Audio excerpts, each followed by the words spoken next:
Assalamualaikum warahmatullahi wabarakatuh. Kembali lagi di channel Mak Saufa. Alhamdulillah di kesempatan kali ini Mak Saufa mau mengajak bunda-bunda semua untuk sharing-sharing soal keuangan. Jadi di sini Mak Saufa mau membahas tentang ini ya, cara atau metode yang bisa membantu bunda-bunda semua, khususnya bunda-bunda yang sering kesusahan atau kesulitan untuk mengelola keuangan.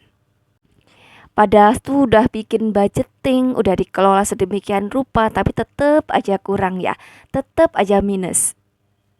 Boro-boro bisa nabung, boro-boro ya, kadang itu sampai kurang gitu dan belum gajian itu tuh kita sudah kehabisan gitu sama sekali. Pernah nggak sih bunda-bunda ngalamin kayak gitu? Pasti kan sulit banget ya, kita jadi pusing banget gimana lagi sih cara ngelola keuangannya gitu. Nah, semoga di vlog Mak kali ini tuh bisa membantu memberikan solusi untuk bunda-bunda semua yang masih saja mengalami kesulitan dalam mengelola keuangan. Untuk teman-teman yang selalu mendukung channel Mak Saufa, Mak ucapkan banyak terima kasih. Dan untuk yang baru bergabung, Mak ucapkan selamat datang. Jangan lupa untuk like, komen, dan juga subscribe-nya. Terima kasih. Jadi kita setiap bulan ya yang sudah bekerja ataupun punya usaha pastinya memiliki gaji gitu ya. Dan kita sudah berusaha untuk mengelolanya, berusaha untuk bikin budgeting, berusaha bagaimana caranya supaya cukup. Tapi tetap saja kurang, terus tetap saja minus. Pas-pasan, nggak bisa nabung. Nah, Bunda, jangan khawatir ya, jangan pernah berhenti untuk belajar. Di sini Mak Saufa mau memberikan sedikit solusi ya. Semoga saja bisa memberikan jawaban untuk pertanyaan Bunda-bunda yang masih saja mengalami kesulitan. Jadi dalam budgeting itu kita mengenal namanya metode atau cara dan kita bisa memilih cara atau metode yang nyaman bagi kita gitu ya. Ada yang pakai metode dengan persentase 50 30 20, ada yang mungkin memakai dompet keuangan, ada yang langsung mungkin ya di ATM terus disimpan gitu kalau butuh diambil seperti itu. Tapi namanya kita ini ya manusia gitu, ada aja salahnya, ada aja lupanya, ada aja khilafnya dan sudah berbulan-bulan mengelola keuangan tetap saja kurang, tetap saja minus, terus tetap saja tabungan itu terkuras terus gitu ya. Padahal kita kan kebutuhan makin lama itu makin banyak, kebutuhan itu makin lama makin berkembang.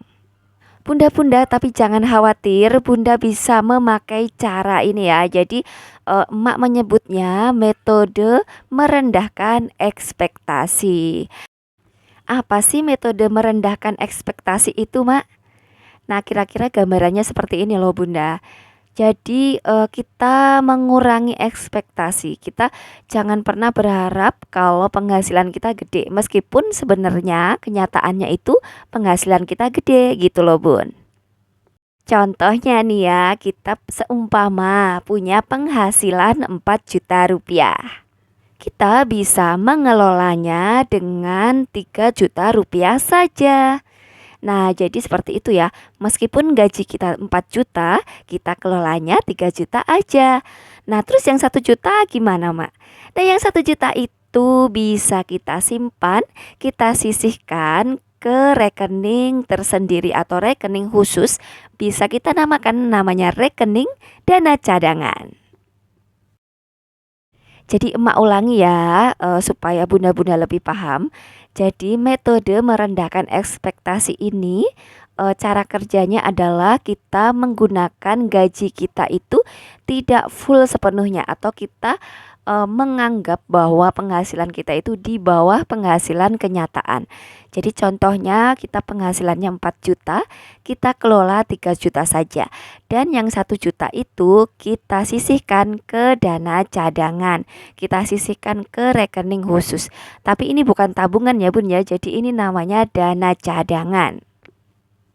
Jadi caranya ketika kita memiliki penghasilan atau waktunya kita mendapatkan penghasilan, langsung saja kita taruh ke rekening khusus. Kalau bisa nih Bun, taruhnya ke rekening yang nggak ada ATM-nya gitu. Atau syukur-syukur langsung saja ya dibelikan perhiasan atau emas atau logam mulia. Intinya bagaimana supaya kita susah atau kesulitan untuk memakai dana cadangan ini. Nah, tadi kan sudah kita sisihkan nih 1 juta. Jadi yang kita kelola adalah 3 juta rupiah. Nah, di sini untuk mengelola penghasilan 3 juta ini tuh contohnya tadi ya Bun ya. Jadi untuk mengelola penghasilan 3 juta ini, kita bisa memakai metode 30, 50, 10, 10.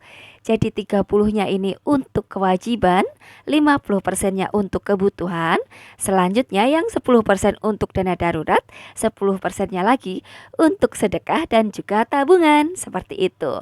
Nah, di sini akan emak perjelas lagi ya gimana sih metode untuk mengelola yang 3 jutanya tadi. Jadi seperti ini. Yang pertama contohnya ya, untuk mengelola kewajiban.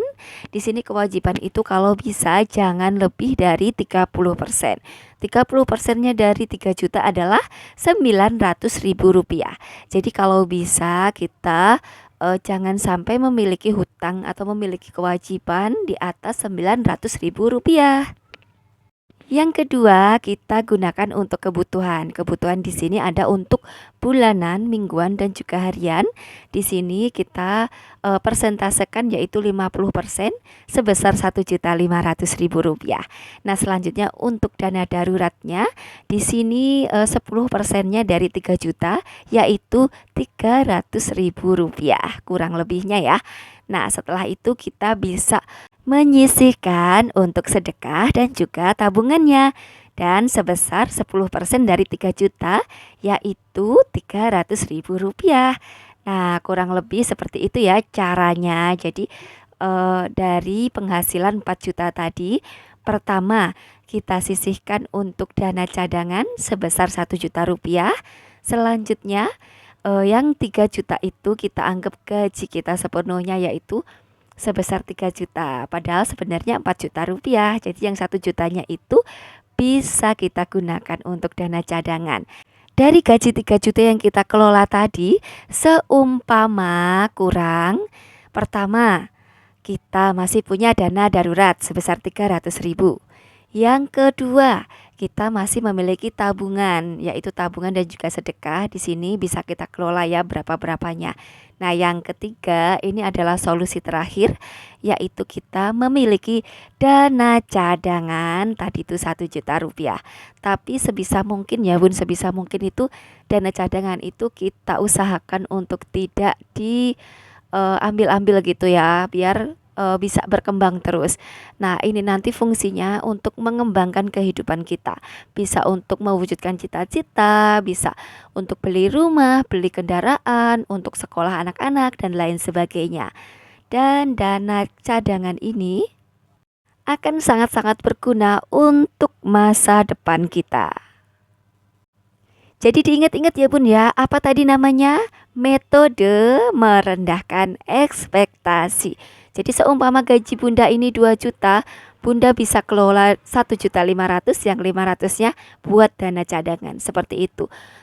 Termasuk yang memiliki penghasilan 3 juta rupiah, bisa kita kelola 2.500.000 atau 2.200.000, yang 800-nya kita gunakan untuk dana cadangan.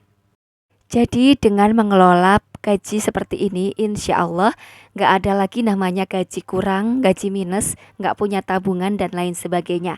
Karena kita memiliki tabungan utama, yaitu dari dana cadangan kita.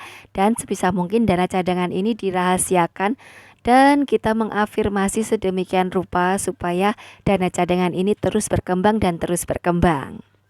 Semoga vlog Mak kali ini tuh bisa menginspirasi bunda-bunda semua ya, dan juga bisa bermanfaat, dan meskipun sedikit demi sedikit bisa menabung, bisa mengumpulkan logam mulia, bisa mewujudkan cita-cita, tentunya ekonomi rumah tangga bunda-bunda semua jadi semakin berkembang. Dan demikianlah vlog Mak kali ini, semoga bisa menginspirasi. Wassalamualaikum warahmatullahi wabarakatuh.